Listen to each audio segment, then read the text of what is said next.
Alright guys, back with another little vlog video for you. So we're out back with a Jeep. As you can see, that's pretty much empty now.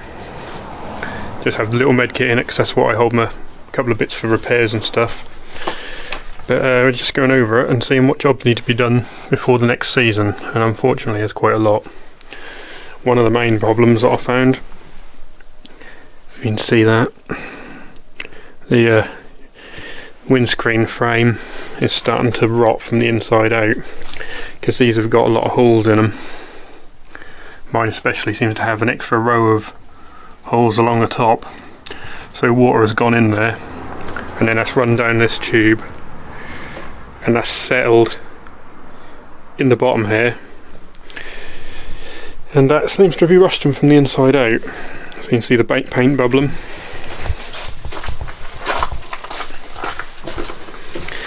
And on this side that's even worse. So you can see where the bubble's been and then the paint's flaked off. If you burst one of these, see there's actually just water coming out of it. So that's a bit of a pain. So I'm going to have to rub all this down to bare metal, seal that, treat the rust, seal that up and start again, and probably go over, find which ones of these holes are and aren't meant to be there, fill the ones that aren't meant to be there, drill a hole in the bottom here so that any more water that gets in can actually come down the bottom and drip out. So that's a bit of a pain. What other jobs have we got? I found I'm going to finally replace my back seat. This back seat is out of a CJ or an M38 or something. That's not right. You can see it doesn't fit in the bracket at all. That's basically been cut in half and then welded back together to fit in here, and you have to have the strap in it or it just rattles around and makes a noise. Also doesn't have the bracket for the fire extinguisher under it like it should, so might finally get around to replacing that. The probably a bit too dark. The dashboard needs a lot of work, but that's a whole nother job. The dashboard is a complete rebuild on its own. Annoyingly, you can see that the wing has got a bit of a bubble going as well. Now that's because I think you can see down there, hopefully you can see that, that's where at some point in its existence, there you go, that's where some point in existence this has had something else on its wing, and someone in the past must have just hacked it out and welded a plate underneath it, and I'm assuming some water and moisture has got in between the plate and the wing, and that's causing this to bubble up. So I'll just feel around the edges of that plate just to make sure that's sealed, because you won't notice it's underneath anyway, and hopefully this won't get any worse. It's okay having a little bit, but worst case scenario the wing will have to come out and I'll have to spray that as well. I mean, it doesn't matter if it's got a bit of marking, you see it's still got all the original pitting and everything from rust because we deliberately didn't get this filled in. That is a bit of a pain. And if we lift the bonnet up, so mine's not exactly what you'd call factory correct under here, so that may offend some purists, but at some point we're going to have to take the wing off because we need to get to the steering box, which is all the way, don't think you can even see it, it's all the way down there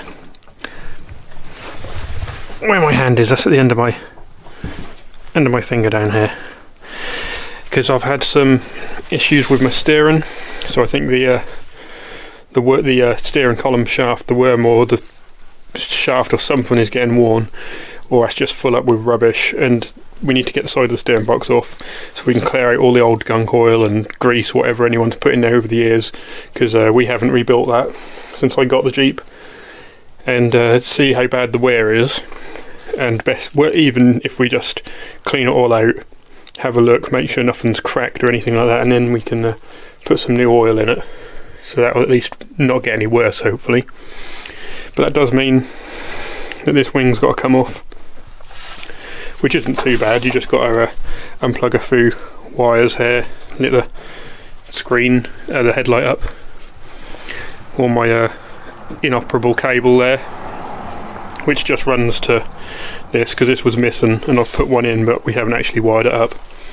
The electrics in this are very much the things you need work, and they work very well, and all of the random extras that you never use in day-to-day life just aren't wired up.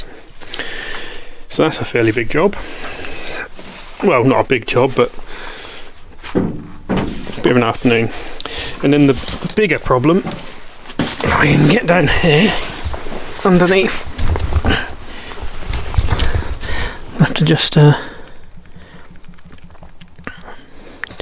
see if we can get the ISO set. So that might look a bit dodgy because it's so dark under here, but under here you can see got some oil issues, and that,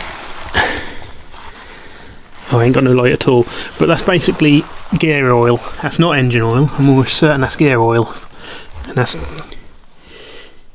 quite a lot of it. But that's coming out of the front of the bell housing here, stripping out this port, and that's not engine oil, so that means the seal at the front of the gearbox must be leaking, or that's what I reckon the problem is. So we need to take the gearbox out and change the seal. The gearbox gaskets and everything also all weeping, so we'll do them all at the same time. But that's a fairly big job. We ain't got a proper workshop.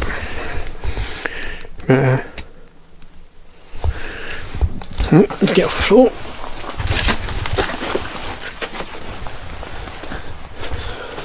Right, so we've got to do the windscreen, we've got to get the wing off and do the steering box.